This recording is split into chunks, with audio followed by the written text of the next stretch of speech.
छोड़ो मुझे, मैं इस मशीन को ठीक कर सकता हूँ। अगर अभी नहीं किया तो सब बर्बाद हो जाएगा। अबे ये 100 करोड़ की मशीन है, तू ठीक करेगा इसे? जरा सा गलत कनेक्शन हुआ तो इसकी रिपेयरिंग का खर्चा तुम्हारी 7 पुश्तें नहीं चुका पाएंगी। मशीन ठीक हो गई, मेन स्विच ऑन कीजिए। अरे बेटा, जिसे बड़े इंजीनियर नहीं कर पाए, तूने ये कैसे कर दिया? इस लड़के के पास न बड़ी डिग्री थी, न महंगे जूते और न अंग्रेजी के भारी शब्द। उसके पास सिर्फ 3 चीजें थीं: मेहनत, ईमानदारी और सीखने की भूख। ये कहानी सिर्फ एक लड़के की नहीं है, ये हर उस इंसान की है जिसे कभी छोटा समझा गया, जिसे कहा गया तू नहीं कर पाएगा। आज की ये स्टोरी लाइफ लेसन और इंस्पिरेशन से भरी पड़ी है जो आपकी जिंदगी को बदल देगी। बस बने रहिए वीडियो के अंत तक। कहानी की शुरुआत होती है मुंबई के बेहद पॉश इलाके से, जहां नामी गिरामी बिजनेसमैन की बड़ी बड़ी कंपनियां, गगनचुंबी इमारतें। इसी में एक थी सिंघानिया ग्रुप की multinational company Singhania robotics private limited.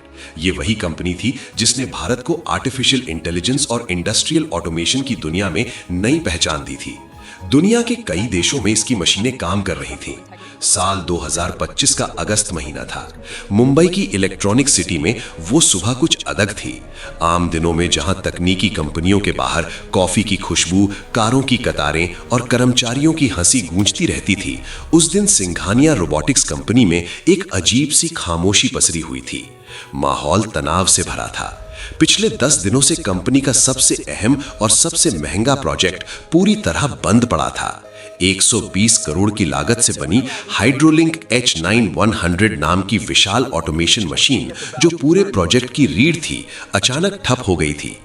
इस मशीन के बंद होते ही पूरी उत्पादन प्रक्रिया रुक गई थी। हर दिन करीब करोड़ रुपए का नुकसान हो रहा था। 10 दिन में 20 करोड़ से ज्यादा का घाटा, और उससे भी बड़ा नुकसान कंपनी की साख का था। देश और विदेश से बड़े बड़े इंजीनियर बुलाए जा चुके थे। जर्मनी, जापान और दक्षिण कोरिया से आई टीमों ने मशीन का हर हिस्सा जांचा। सेंसर बदले गए, वायरिंग दोबारा की गई, सॉफ्टवेयर फिर से डाला गया, लेकिन मशीन टस से मस नहीं हुई। लाल चेतावनी लाइट लगातार जल रही थी, जैसे मशीन चुपचाप कुछ कहना चाहती हो, लेकिन कोई उसकी भाषा समझ नहीं पा रहा हो। इमारत के सबसे ऊपर कांच की दीवारों से घिरे मीटिंग रूम में कंपनी के मालिक विक्रम सिंघानिया खड़े थे। लंबा कद, सादी सफेद शर्ट, बिना टाई, आंखों के नीचे नींद की कमी के गहरे निशान। विक्रम सिंघानिया टेक्नोलॉजी की दुनिया का बड़ा नाम थे। शून्य से इस कंपनी को खड़ा किया था उन्होंने, लेकिन आज उनकी आंखों में आत्मविश्वास नहीं, चिंता और डर साफ दिख रहा था। ये कहानी है एक ऐसे लड़के की जो मुंबई की एक घनी बस्ती में रह रहा था। नाम है सूरज और उम्र 14 साल। जिम्मेदारियों के चलते सूरज अपनी उम्र से कहीं बड़े रोल प्ले कर रहा था। जगह एक सी थी, पर सूरज और उसकी लाइफ बाकी बच्चों से बिल्कुल अलग थी। जहां बस्ती के बाकी बच्चे खेल कूद में अपना बचपन जी रहे थे, वहीं सूरज के कंधों पर लदी मां के इलाज की जिम्मेदारी ने उसका बचपन छीन लिया। लेकिन सूरज को इससे कोई फर्क नहीं पड़ा, बल्कि वह खुश होकर अपनी किस्मत को गले लगाया। सूरज के नाना का बस्ती के बाहर एक पुराना गैरेज था, जहां सूरज रोज संडे अपने नाना के साथ गैरेज में रहता, उनका काम में हाथ बटाता। सूरज को मशीनों से बहुत लगाव था। वे नाना के हर काम को बारीकी से देखता, समझता। सूरज टेक्निकल चीजों को बहुत जल्दी समझ जाता और प्रैक्टिकल करके सीख जाता। सूरज का काम के प्रति समर्पण को देख नाना जी उसे मशीनी की बारीकियां समझाने लगे। मशीन कब, कैसे, क्यों खराब होती है, मशीन कैसे ठीक की जाती है, वो हर मशीनी पार्ट्स की जानकारी देने लगे। बेटा सूरज, जब इंसान बीमार होता है तो बोलकर बताता है, लेकिन मशीन इशारों में बात करती है। मशीन को समझने के लिए उसकी आवाज सुननी पड़ती है। मैं हर पुर्जा सीखना चाहता हूँ नाना जी। नाना, ये आवाज अलग क्यों आ रही है? लगता है जैसे मशीन थक गई हो। बस यही फर्क है बेटा। सब मशीन चलाते हैं, लेकिन कुछ लोग मशीनों को समझते हैं। नाना सूरज को एक पाठ पकड़ाते हैं। सूरज, मशीन को बस देखना मत, उसकी आवाज सुन। हर मशीन बोलती है, बस समझने वाला चाहिए। ध्यान से देख, ये छोटा सा पार्ट अगर गलत हुआ तो पूरी मशीन रुक जाती है। जिंदगी में भी यही होता है सूरज। सूरज की मां किसी गंभीर बीमारी से ग्रसित थी, जिसके इलाज की दवाइयां बहुत महंगी थी। इसलिए सूरज का पहला लक्ष्य था मां का अच्छे हॉस्पिटल में इलाज। नाना बूढ़े हो चुके थे, वह ज्यादा काम कर नहीं पाते थे। उनकी कमाई से सिर्फ घर खर्च ही चल पाता। इसलिए सूरज मुंबई के आईटी सेक्टर में स्थित एक फेमस चाय की टपरी पर काम करता था ताकि मां के इलाज के लिए पैसे जमा कर सके। सूरज वहां कई दुकानों में चाय पहुंचाता। इसके अलावा एक बहुत बड़ी कंपनी सिंघानिया रोबोटिक्स कंपनी में भी चाय देने जाता। ऐसा करते सूरज को 2 साल हो गए थे, लेकिन कुछ दिनों से सूरज ने भी महसूस किया कि मिस्टर सिंघानिया की कंपनी में माहौल तनावपूर्ण बना हुआ है। एम्प्लॉय के चेहरे लटके हुए हैं। एक अजीब सी बेचैन करने वाली शांति कंपनी के भीतर फैली हुई है। तभी वहां लोगों की खुसुर फुसुर से सूरज को पता चला कि कंपनी की कोई बेशकीमती बेहद कारगर मशीन बंद पड़ी है। सारा काम रुका पड़ा है, कंपनी को नुकसान हो रहा है। सूरज के मन में मशीन को देखने की जिज्ञासा ने जन्म लिया। सूरज चाय देने के बहाने कंपनी के और भीतर जाने लगा। वह कंपनी की मेन वर्किंग यूनिट 4थी मंजिल की तरफ बढ़ने लगा, जहां मेन कॉरिडोर में भी विशालकाय आधुनिक मशीन रखी हुई थी। हालांकि वहां की सिक्योरिटी बहुत टाइट थी। किसी भी बाहरी व्यक्ति या मामूली एम्प्लॉय को इस एरिया में जाना सख्त मना था। लेकिन सूरज वहां से ना जाकर 5वीं मंजिल पर चला गया। वहां से सूरज ने रेलिंग के पास आकर नीचे कॉरिडोर में झांका तो उसके होश उड़ गए। उसने देखा कि बड़े बड़े इंजीनियर की टीम टेक्नीशियन मशीन की खराबी को समझने में लगे थे। मशीन के कई पार्ट्स खुले पड़े थे। मशीन पर लगी एलईडी स्क्रीन पर रेड एरर नजर आ रहे हैं। सूरज ध्यान से ये सब देख रहा होता है। कंपनी के सीईओ मिस्टर विक्रम सिंघानिया गुस्से में लाल हैं। सामने 10 बड़े इंजीनियर्स और मैनेजर्स सिर झुकाए बैठे हैं। विक्रम सिंघानिया टेबल पर मुक्का मारते हुए, 10 दिन, पूरे 10 दिन हो गए हैं और तुम सब बता रहे हो कि तुम्हें पता ही नहीं है कि मशीन बंद क्यों हुई। हाइड्रोलिक H900 मेरी कंपनी का दिल है। वो मशीन 120 करोड़ का इन्वेस्टमेंट और अब 20 करोड़ का घाटा। हर दिन 2 करोड़ पानी में जा रहे हैं।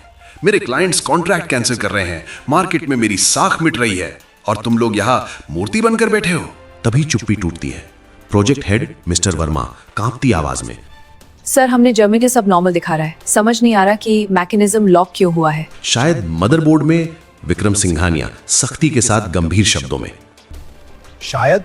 मुझे शायद नहीं चाहिए वर्मा, मुझे रिजल्ट चाहिए। अगर अगले 24 घंटे में वो मशीन चालू नहीं हुई तो तुम सब अपना रेजिग्नेशन लेटर टाइप कर लेना। मिस्टर सिंघानिया की ये बात बिजली की तरह गिरी। हर कोई सर पकड़कर बैठ जाता है। तनाव चरम पर है। तभी कांच का दरवाजा धीरे से खुलता है। दरवाजे से 16 साल का लड़का सूरज दाखिल होता है। उसने एक फटी हुई लेकिन साफ शर्ट पहनी है। हाथ में चाय की ट्रे है। उसके चेहरे पर एक अजीब सा ठहराव है जो उसकी उम्र से बड़ा लगता है। सूरज धीमी आवाज में, चाय साहब। कोई उसकी तरफ देखता नहीं है। वो धीरे धीरे टेबल पर कप रखता है। मिस्टर वर्मा गुस्से में अपनी फाइल पटकते हैं। वर्मा सूरज पर भड़कते हुए, दिखता नहीं मीटिंग चल रही है, निकलो यहां से। सूरज डरते हुए, जी साहब, वो गुप्ता सर ने भेजी थी। सूरज मुड़ता है लेकिन उसकी नजर दीवार पर लगी स्क्रीन पर पड़ती है, जहां हाइड्रोलिक मशीन का ब्लूप्रिंट और लाइव फुटेज चल रहा था। मशीन खामोश खड़ी थी। सूरज के कदम रुक जाते हैं। वो उस मशीन को ऐसे देखता है जैसे कोई डॉक्टर मरीज को देख रहा हो। सूरज की आंखों में फ्लैशबैक आता है। सूरज जिसके पास डिग्री नहीं थी लेकिन दृष्टि थी, मजबूत इरादे थे, और उसका स्कूल था उसके नाना का पुराना गैराज, और उसकी किताबें थीं लोहे के पुर्जे। नाना जी, बेटा सूरज, मशीन और इंसान में ज्यादा फर्क नहीं होता। जब इंसान बीमार होता है तो बोलकर बताता है, लेकिन मशीन इशारों में बात करती है। उसकी आवाज, उसकी धड़कन, उसकी वाइब्रेशन, तुझे वो सुनना होगा जो वो कह नहीं पा रही। सूरज, पर नाना जी, ये पिस्टन तो ठीक लग रहा है, फिर आवाज क्यों आ रही है? नाना जी, आंखों से मत देख, हाथों से महसूस कर। मशीन के दर्द को अपनी उंगलियों से पहचान। जब तक तू मशीन की इज्जत नहीं करेगा, मशीन तेरे लिए काम नहीं करेगी। मशीन, इंजन, मोटर की आवाज से पहचान कि उसे कैसा दर्द है, तभी तो सही इलाज कर पाएगा। दृश्य बदलता है। घर का माहौल। सूरज की मां खाट पर लेटी हैं, खांस रही हैं। घर की हालत खस्ता है। मां ममता और फिक्र भरे अंदाज में, सूरज तू दिन भर गैरेज में काला होकर आता है, पढ़ लेता तो अच्छी नौकरी मिल जाती। सूरज मां के पैर दबाते हुए, माँ हुनर कभी भूखा नहीं मरने देता। तू देख लेना, एक दिन मैं तेरा इलाज दुनिया के सबसे अच्छे अस्पताल में कराऊंगा, तू ठीक हो जाएगी। सूरज अभी भी स्क्रीन को घूर रहा है। वर्मा उसे फिर से डांटने ही वाला होता है कि सूरज बोल उठता है, सर, मुझे एक बार इस मशीन को देखना है, मैं शायद इसमें कुछ मदद कर सकता हूं। सूरज के ये शब्द वहां लोगों के गुस्से को और भड़का देता है। मिस्टर विक्रम सिंघानिया गंभीर आवाज में, ए लड़के, तुम्हें क्या लगता है यहां कोई मजाक चल रहा है क्या? चले जाओ यहां से बच्चे। सूरज फिर बोलता है, सर प्लीज एक मौका तो दो, मैं मशीनों की जानकारी रखता हूं। तभी वर्मा तीखे तेवर में, अबे ये तेरा स्कूटर का इंजन नहीं है, कुछ भी बोले जा रहा है, पागल हो गया क्या, चल भाग यहां से। सूरज बोला, सर मैं जानता हूं कि ये एक बेहद कीमती हाइड्रोलिक मशीन है। कमरे में बैठे लोग चौंक पड़े। एक पल के लिए सबकी नजरें उस साधारण कपड़ों वाले लड़के पर टिक गईं। सूरज ने आगे कहा, इसमें लगा डायरेक्शन कंट्रोल वाल्व तेल की दिशा तय करता है, प्रेशर रिलीफ वाल्व मशीन को ज्यादा दबाव से बचाता है और फ्लो कंट्रोल वाल्व पूरे सिस्टम की गति को नियंत्रित करता है। सर, ये टेक्निकल शब्द नहीं थे, ये वो भाषा थी जो आमतौर पर सिर्फ इंजीनियरिंग ड्राइंग्स और मैनुअल्स में सुनाई देती थी, लेकिन यहां ये शब्द एक गरीब बस्ती से आए लड़के के मुंह से निकल रहे थे। विक्रम सिंघानिया, जो अब तक कुर्सी पर आराम से टिके हुए थे, सीधे हो गए। उनकी आंखों में हैरानी साफ थी, भौहें सिकुड़ी और आवाज अपने आप निकल गई। विक्रम सिंघानिया, रुको, ये सब तुम्हें कैसे पता? कमरे में फिर सन्नाटा, लेकिन इस बार यह सन्नाटा शक का नहीं, जिज्ञासा का था।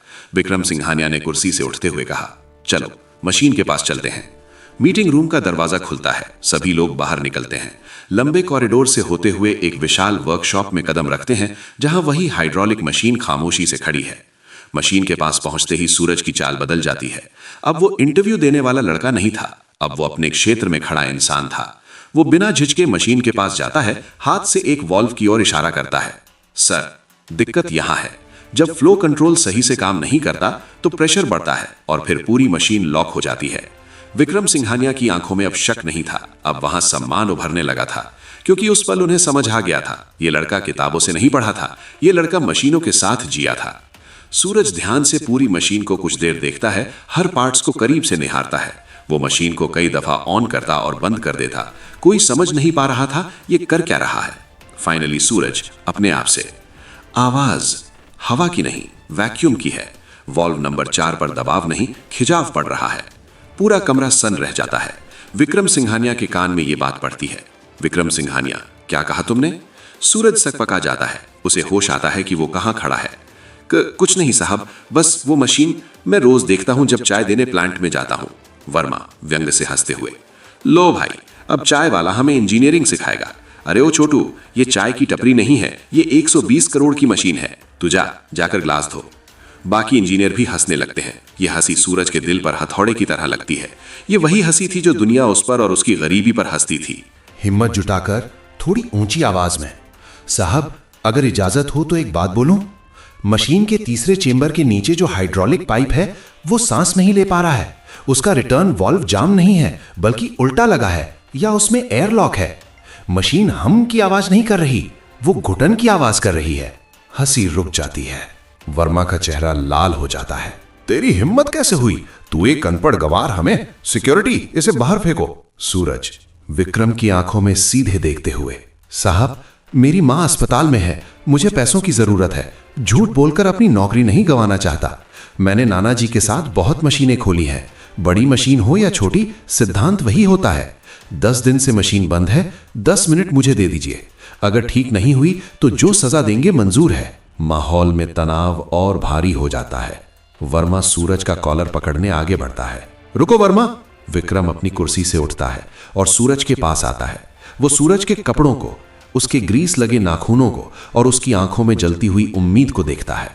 तुम्हारा नाम क्या है? सूरज सर। सूरज, जानते हो अगर तुमने उस मशीन को गलत तार भी छू लिया तो उसकी रिपेयरिंग का खर्चा तुम्हारी 7 पुश्तें नहीं चुका पाएंगी, और अगर ठीक कर दिया साहब तो क्या आप मेरी मां का इलाज करवा देंगे? विक्रम सिंघानिया एक मंझा हुआ व्यापारी था।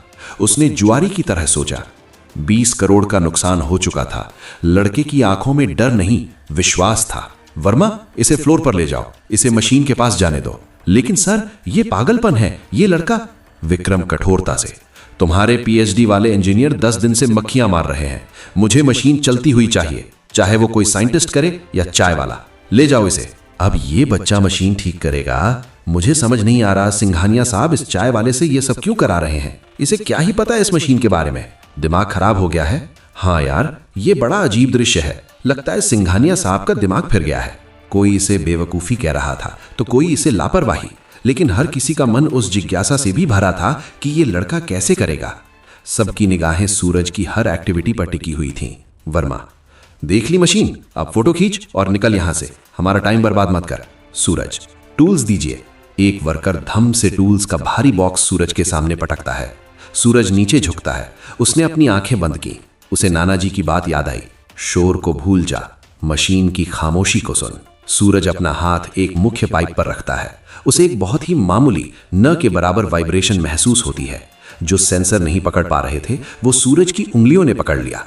सूरज, यहां रुकावट है। वो पाना उठाता है। ये वो हिस्सा था जिसे विदेशी इंजीनियरों ने सील्ड यूनिट मानकर चेक ही नहीं किया था। सूरज पसीने से लथपथ है। वो पूरी ताकत लगाकर एक नट को खोलता है। ए लड़के, क्या कर रहा है? वो प्रेशर वॉल्व है, अगर वो खुला तो तेल का फव्वारा छूट जाएगा। सूरज, नहीं साहब, इसमें तेल नहीं, हवा फंसी है, ये घुट रहा है। सबकी सांसें थमी हुई हैं। विक्रम सिंघानिया भी ऊपर गैलरी से देख रहे हैं। सूरज पूरी जान लगाकर वॉल्व घुमाता है। चू, जंग लगी धातु की आवाज, एक पल का सन्नाटा, फिस। वॉल्व से तेल नहीं बल्कि दबी हुई हवा तेजी से बाहर निकलती है, जैसे मशीन ने एक गहरी सांस ली हो। सूरज जल्दी से एक छोटा सा फिल्टर निकालता है जो पूरी तरह चोक हो चुका था। वो उसे साफ करता है और वापस लगाता है। सूरज बाहर निकलकर चेहरे पर ग्रीस और पसीना पहुंचते हुए, मशीन ठीक हो गई, मेन स्विच ऑन कीजिए। वर्मा विक्रम की तरफ देखता है। विक्रम सिर हिलाकर इशारा करता है। ऑपरेटर कांपते हाथों से बटन दबाता है। क्लिक, हल्की घरघराहट, फिर धक धक धक धक, और अचानक एक जोरदार आवाज के साथ मशीन अपनी पूरी ताकत से चालू हो जाती है। रोबोटिक आर्म्स घूमने लगते हैं, कन्वेयर बेल्ट चलने लगती है। ध्वनि वूम वूम, मशीन का संगीत। फैक्ट्री में सन्नाटा छा जाता है, लेकिन मशीन का शोर गूंज रहा है। ये शोर अब संगीत लग रहा था। सूरज खड़ा होकर मशीन को प्यार से थपथपाता है, जैसे नाना जी घोड़े को थपथपाते थे। वर्मा और बाकी इंजीनियरों के मुंह खुले के खुले रह गए हैं। उनका अहंकार, उनकी डिग्रियां सब उस 16 साल के लड़के के हुनर के आगे बौने हो गए थे। अचानक तालियों की गड़गड़ाहट गूंजती है। ये विक्रम सिंघानिया थे जो गैलरी से ताली बजा रहे थे। धीरे धीरे एक एक करके सारे वर्कर्स ताली बजाने लगते हैं। पूरा हॉल तालियों से गूंज उठता है। सूरज की आंखों में आंसू आ जाते हैं। ये आंसू खुशी के नहीं, उस संघर्ष के थे जो उसने और उसके नाना ने सहे थे। विक्रम नीचे आते हैं। भीड़ अपने आप रास्ता छोड़ देती है। वो सीधे सूरज के सामने आकर रुकते हैं। सूरज सिर झुका लेता है, आदत के अनुसार। विक्रम, सिर ऊपर करो सूरज, आज तुमने मेरा नहीं इस कंपनी का सिर झुकने से बचाया है। वर्मा शर्मिंदा होकर, सर ये तो बस तुक्का था, इसे कैसे पता चला कि एयरलॉक था? सूरज, साहब आप लोग मशीन को कंप्यूटर से देख रहे थे, मैं उसे महसूस कर रहा था। किताबों में लिखा है कि मशीन कैसे चलती है, लेकिन नाना जी ने सिखाया था कि मशीन क्यों रुकती है। विक्रम, वर्मा की ओर तिरस्कार से देखते हुए, वर्मा जिसे तुम तुक्का कह रहे हो वो तजुर्बा है। जो काम तुम्हारे करोड़ों की डिग्री वाले नहीं कर पाए वो इस चाय वाले ने अपनी सूझबूझ से कर दिया। विक्रम अपना हाथ सूरज के कंधे पर रखते हैं। आज से तुम चाय नहीं बेचोगे, तुम्हारी जगह यहाँ है, इन मशीनों के बीच। कंपनी तुम्हारी पढ़ाई का, तुम्हारी ट्रेनिंग का पूरा खर्चा उठाएगी। सूरज रोते हुए, और मेरी माँ? विक्रम, गाड़ी तैयार है, चलो तुम्हारी माँ को मुंबई के बेस्ट हॉस्पिटल ले चलते हैं। तुम्हारा इनाम तुम्हारी सोच से बड़ा होगा। उस दिन सिंघानिया रोबोटिक्स में सिर्फ एक मशीन ठीक नहीं हुई थी, बल्कि एक पुरानी सोच भी टूटी थी। सूरज ने साबित कर दिया कि प्रतिभा किसी पौश इलाके या महंगी डिग्री की मोहताज नहीं होती, वो कीचड़ में भी कमल की तरह खिल सकती है। सूरज की माँ का अच्छे से इलाज हो जाता है। माँ पूरी तरह से अब स्वस्थ है। वर्मा अब उसे इज्जत से सूरज जी कहता है। सूरज अपनी पॉकेट से एक पुरानी फोटो निकालता है नाना जी की। वो मशीन के पैनल पर वो फोटो लगाता है और मुस्कुराता है। सूरज मन में, मशीन बोलती है नाना जी, मशीन बोलती है। दोस्तों, आप इस वीडियो को किस शहर से देख रहे हैं कमेंट में जरूर बताएं। याद रखिए, डिग्रियां आपको नौकरी दिला सकती हैं, लेकिन तजुर्बा आपको पहचान दिलाता है। और अहंकार वो जंग है जो सबसे अच्छी मशीन को भी अंदर से खा जाती है। अगर आप सीखना बंद नहीं करते तो उम्र, हालात और हालिया पहचान आपको कभी नहीं रोक सकती, क्योंकि असली गुरु किताबों में नहीं, काम के बीच पैदा होता है।